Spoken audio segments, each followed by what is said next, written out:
Hello बच्चों। Now next topic है linear growth and linear decay. इसको हम एग्जांपल से समझते हैं। तो example 9, the course of a journey is given by the linear function C D. The C है कोस्ट और डी है डिस्टेंस। ठीक है, the function C in D is equal to 100 plus 60 where C indicates total cost in rupees and D the distance travelled in kilometre. तो सी है हमारा indicate क्या करता है, कॉस्ट को, और डी हमारा किसको इंडिकेट करता है, distance travelled in kilometre. Let us make a table of values for D varying from 0 to 10 km and show how the cost increases for every kilometer। तो अब देखो यहाँ पर एक टेबल दी गई है जिसमें ऊपर लिखा है डिस्टेंस और नीचे है डिस्टेंस के अकॉर्डिंग जो हमारी कॉस्ट बनी। अब डिस्टेंस जब जीरो डिस्टेंस थी, ठीक है, तो अब हमारे पास देखो यहाँ पर ये फंक्शन था सी डी। सी फंक्शन है हमारा 100 प्लस 60 डी। तो जब तुम इसमें डी की वैल्यू जीरो पुट करोगे तो 60 इंटू जीरो कितना हो जाएगा, 100। ठीक है, अब इसी तरह से अगर मैं फंक्शन में वैल्यू रखूंगी डी इज इक्वल टू 1 तो मेरा क्या बनेगा, 100 प्लस 60 इंटू वन मतलब कि 60 160।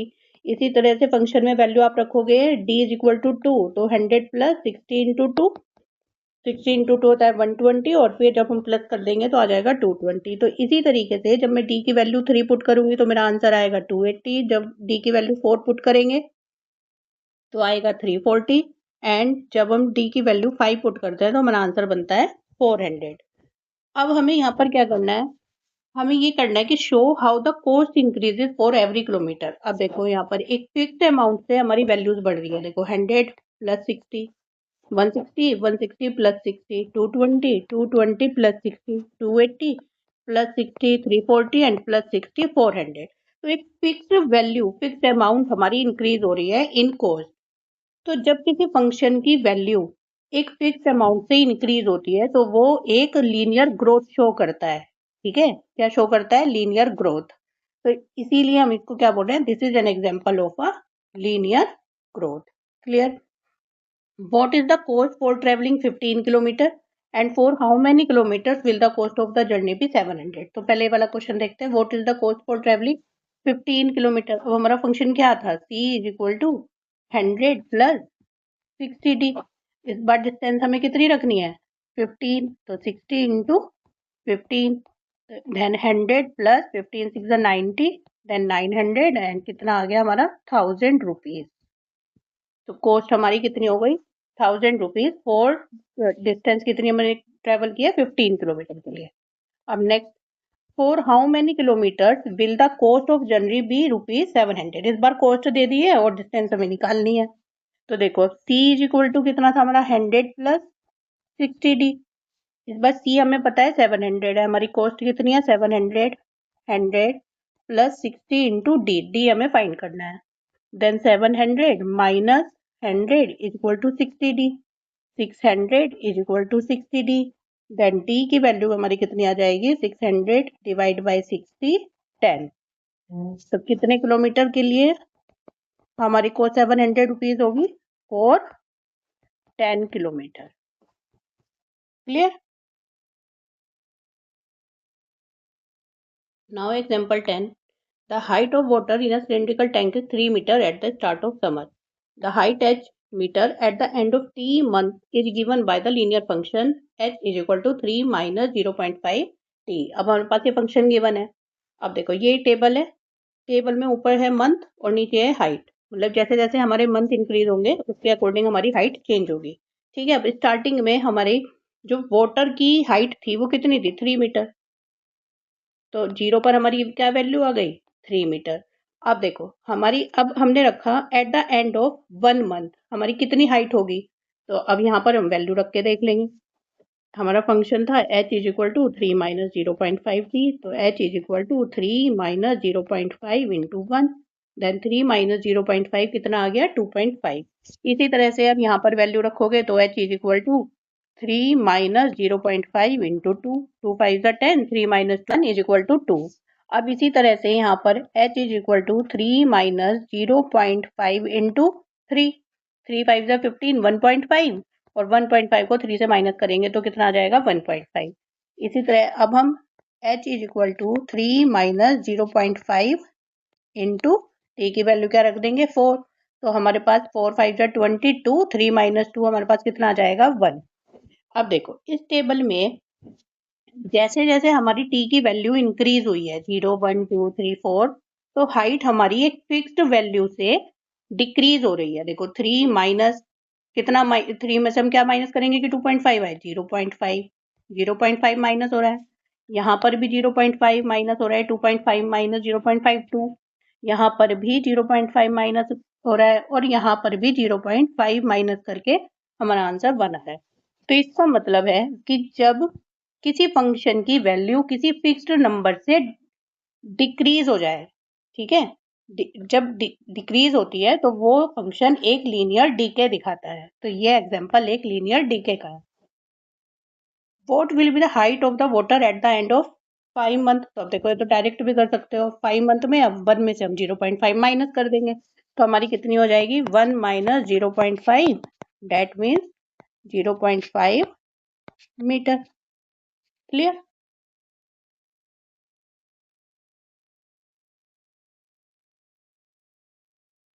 Now we will do exercise set 2.4. Question number 1. Suppose a plant has height 1.75 feet and it grows by 0.5 feet at each month. Find the height after 7 months. अब देखो एक plant की height कितनी है 1.75 feet, और हर महीने इसकी हाइट कितनी बढ़ जाती है 0.5 फीट। तो हमें बताना है कि 7 मंथ के बाद इस प्लांट की हाइट कितनी होगी। क्लियर। तो चलो अब इसको करते हैं question number 1। Initial height of the plant 1.75 feet, ठीक। एंड ईच मंथ हमारी कितनी ग्रो होती है 0.5 feet. Then height growth, then height growth in each month या फिर 1 month is equal to 0.5 feet. अब हमें 7 मंथ में बताना है, तो height growth in 7 month is equal to कितनी हो जाएगी 7 इंटू 0.5, 7 5 जो 35, देन 3.5 फीट हमारी इंक्रीज हो जाएगी हाइट। तो after 7 months the height of the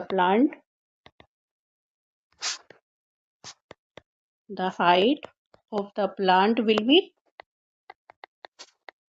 जो ओरिजिनल हाइट थी इसकी इनिशियल हाइट 1.75, और जितनी इंक्रीज हो गई है 7 मंथ में कितनी 3.5, ऐड कर देते हैं हम इसको, तो कितना आ जाएगा 5.25 feet. Now second part, make a table of values for t varying from 0 to 10 months and show how the height h increases every month। अब हमें एक टेबल बनानी है 0 से लेकर 10 मंथ तक की, और ये दिखाना है कि किस तरीके से हमारी हाइट एवरी मंथ इंक्रीज हो रही है। ठीक है, अब हम इसका यूज करेंगे कि ये हर मंथ कितनी फीट बढ़ रही है 0.5 फीट, और इनिशियल हाइट कितनी थी 1.75 फीट। तो अब देखो जब हमारी इनिशियल थी तो हमें मंथ कितना रखना है 0, 1.75 हमारी इनिशियल हाइट थी। Then at the end of 1 month हमारी कितनी हो जाएगी 1.75 में प्लस कर दो 0.5, तो हमारे पास कितनी हो जाएगी, जब हम ऐड कर देंगे तो 2.25। एट द एंड ऑफ 2 पहले हम मंथ बढ़ लेते हैं, तो 2 3 4 5 6 7 8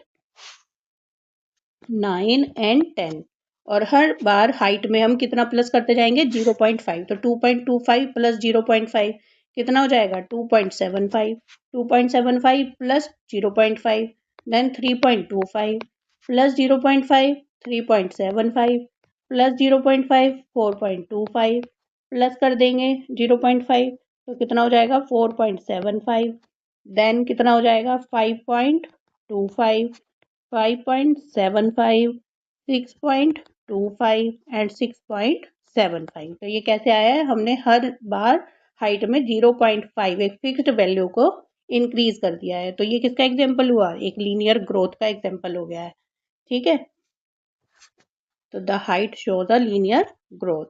अब now third part, find sorry third part, find an expression that relates H and T and explain why it represent linear growth. अब देखो, जैसे 10 मंथ्स के बाद हमारी ये आई थी, तो अगर मैं एक कॉलम और बनाऊं इसका, आफ्टर टी मंथ, तो मेरे पास कितना आ जाएगा? जो मेरी स्टार्टिंग की वैल्यू थी 1.75 प्लस 0.5 इंटू टी। ठीक है, तो यही हमारी क्या बन जाएगी?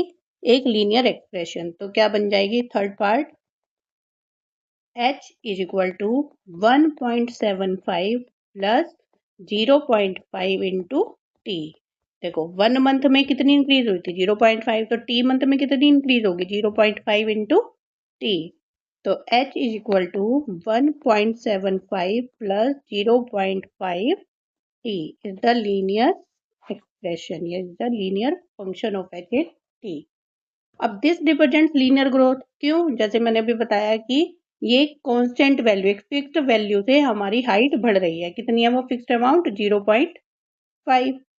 ठीक है, तो क्या लिखोगे? दिस रिप्रेजेंट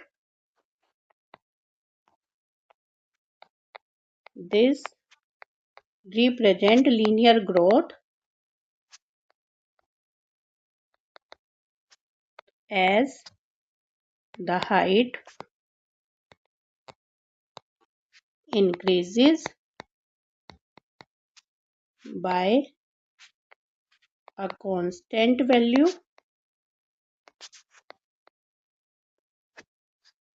कितनी? 0.5 feet every month।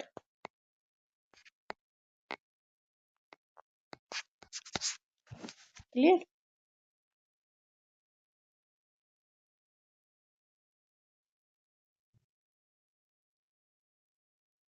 तो ये हो गया हमारा आंसर पूरे क्वेश्चन नंबर 1 का।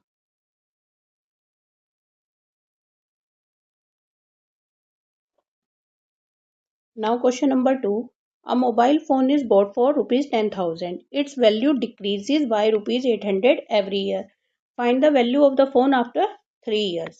अब देखो, वो मोबाइल फ़ोन कितने में ख़रीदा था? 10,000 में, और एवरी ईयर उसकी जो वैल्यू है वो कितने कम हो जाती है? 800 रुपीज़। तो 3 ईयर्स में कितनी हो जाएगी? 800 इंटू 3। 800 इंटू 3 कितना होता है? 2400। तो हम माइनस कर देंगे 10,000 में से, तो हमारे पास वैल्यू आ जाएगी आफ्टर 3 ईयर्स। क्लियर? तो अब देखो क्वेश्चन नंबर 2, लिखोगे इनिशियल वैल्यू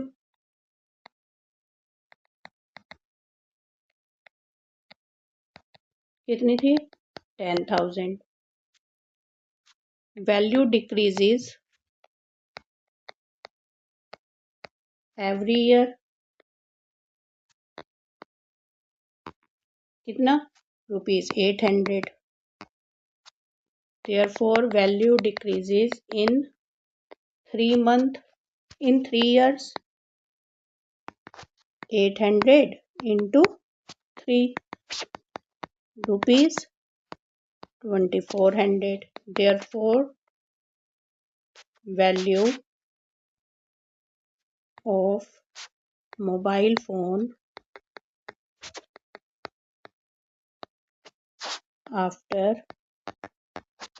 3 years कितनी हो जाएगी? जितनी हमारी ओरिजिनल वैल्यू थी उसमें से 2400 को आप माइनस कर दो, तो कितना आ जाएगा? ₹7600। Clear? Now, make a table of values for t varying from 0 to 8 years and show how the value of the phone will depreciate with time। अब देखो, हमें ये पता है कि हर एवरी ईयर ₹800 कम होते हैं। तो अब हम क्या करेंगे? एक टेबल बनाएंगे 0 to 8 ईयर्स के लिए।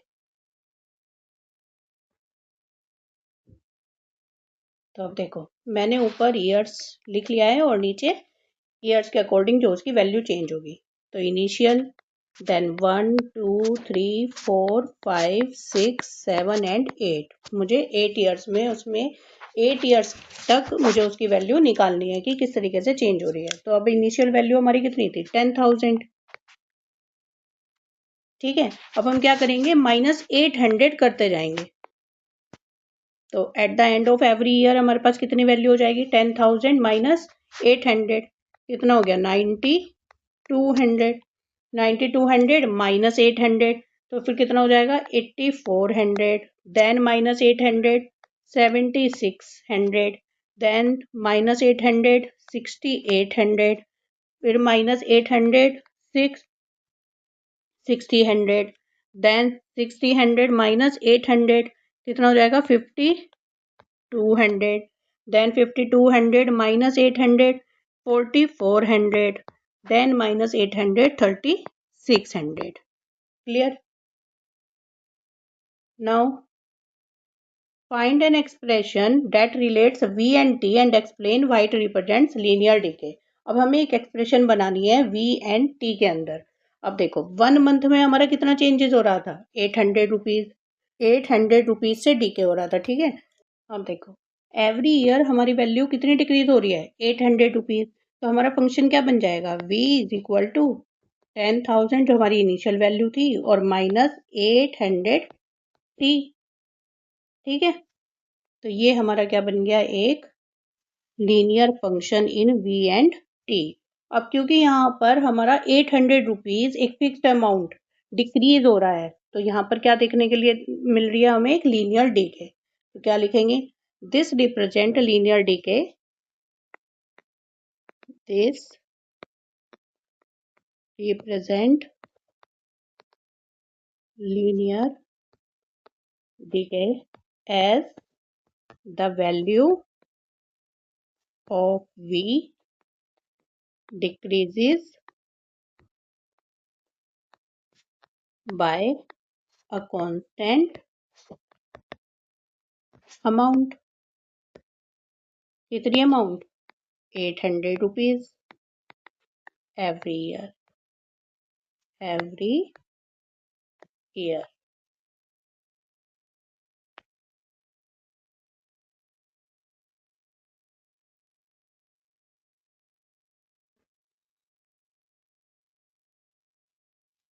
now question number 3 the initial population of a village is 750 every year 50 people move from a nearby city to the village find the population of the village after 6 years अब देखो initial population कितनी है 750 और every year कितने people आ जाते हैं village में 50 people तो 6 ईयर्स में कितने आएंगे 50 इंटू 6 डेट मीन्स कि 300 पीपल और विलेज में आ गए तो find the population of the village after 6 years कितनी हो जाएगी 750 प्लस 300 क्लियर तो देखो लिखते हैं इसको क्वेश्चन नंबर 3 इनिशियल पॉपुलेशन कितनी है 750 पॉपुलेशन इंक्रीज या पॉपुलेशन आफ्टर 6 ईयर्स कितनी हो जाएगी 750 तो इनिशियल है प्लस 6 इंटू 50 क्लियर तो इसको सोल्व कर देते हैं 750 plus 300 1050 clear Now part second, make a table of values for t varying from 0 to 10 years and show how the population p increases every year. अब देखो ईयर्स हमने 0 से लेकर 10 तक फिल करने हैं तो 0 1 2 3 4 5 6 7 8 9 एंड 10 ठीक इनिशियल कितनी थी हमारी 750 अब हमें क्या करना है क्योंकि 1 ईयर में हमारे 50% इंक्रीज हो रहे थे ठीक है तो अब हम हर वैल्यू में 50 इंक्रीज कर देंगे ठीक तो 750 plus 50 800 850 at the end of 3 year 900 then 950 then 1000 1050 1100 1150 1200 and 1250 ठीक है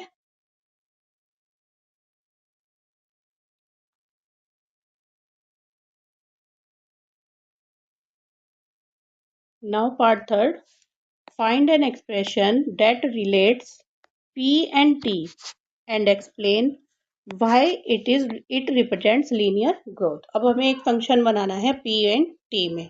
तो अब देखो P इज इक्वल टू 750 हमारी इनिशियल थी और T ईयर्स में हमारी कितनी पॉपुलेशन इंक्रीज हो जाएगी, T इंटू जितनी 1 ईयर में इंक्रीज हो रही थी 50. तो P is equal to 750 plus 50T. अब ये कैसे लीनियर ग्रोथ दिखा रहा है, क्योंकि हर बार एक कांस्टेंट वैल्यू प्लस 50 हमें शो हो रही है. क्लियर. तो क्या लिखोगे, this represents linear growth, this represent linear growth as the population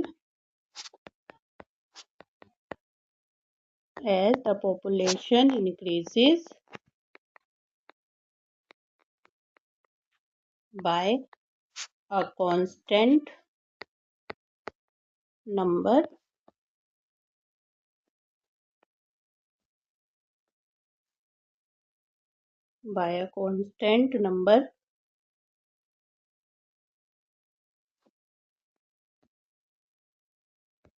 कितना 50 people every year.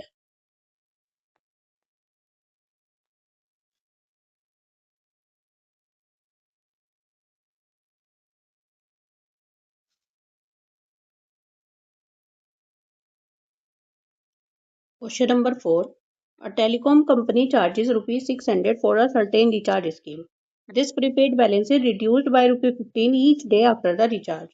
First part है, write an equation that models the remaining balance after using the scheme for X days. Explain why it represents linear decay. अब देखो 1 day में कितना reduce हो रहा है, ₹15. तो X डेज में कितना रिड्यूस हो जाएगा, 15X. ठीक है. तो हमारी क्या बन जाएगी अब यहाँ पर एक फंक्शन. Question number 4. अब देखो बैलेंस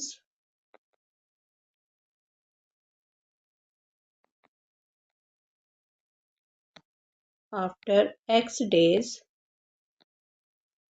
इज इक्वल टू कितना हो जाएगा, 600 माइनस 15X. ठीक है. और बैलेंस को हमें क्या रखना है, बी फंक्शन. तो B in X is equal to 600 minus 15X. यही हमारा क्या बन गया, एक लीनियर फंक्शन. ठीक. अब ये कैसे लीनियर डीके दिखा रहा है, क्योंकि जो बैलेंस है वो एक कांस्टेंट अमाउंट ₹15 से डिक्रीज हो रहा है एवरी डे. तो क्या लिखेंगे, this represent linear decay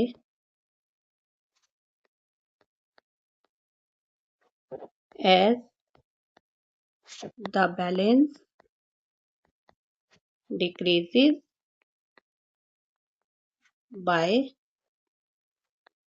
a constant amount. कितनी, ₹15 every day. क्लियर. अब देखो नेक्स्ट है, देखो यहाँ इन्होंने फंक्शन दिया था कि तुम्हें bx लेना है. सेकंड पार्ट है, after how many days will the balance run out, मतलब कि उसका बैलेंस जीरो हो जाएगा. कब होगा उसका बैलेंस जीरो. अब देखो सेकंड पार्ट में जो हमारा ये फंक्शन आया था 600 माइनस 15X, तो बैलेंस अब हमें कितना रखना है, जीरो. 15X को इधर ट्रांसपोज कर लेंगे तो 15X is equal to 600. Then X is equal to 600 divide by 15, 15 4 जा 60, देन 40. तो X is equal to 40. So the balance will run out after 40 days. The balance will run out after 40 days. Run out मतलब balance का zero हो जाना. Next third part, make a table of values for x varying from 1 to 10 days and show how the balance reacts reduces with time. अब हमें एक table बनानी है, किस किस में, x में, और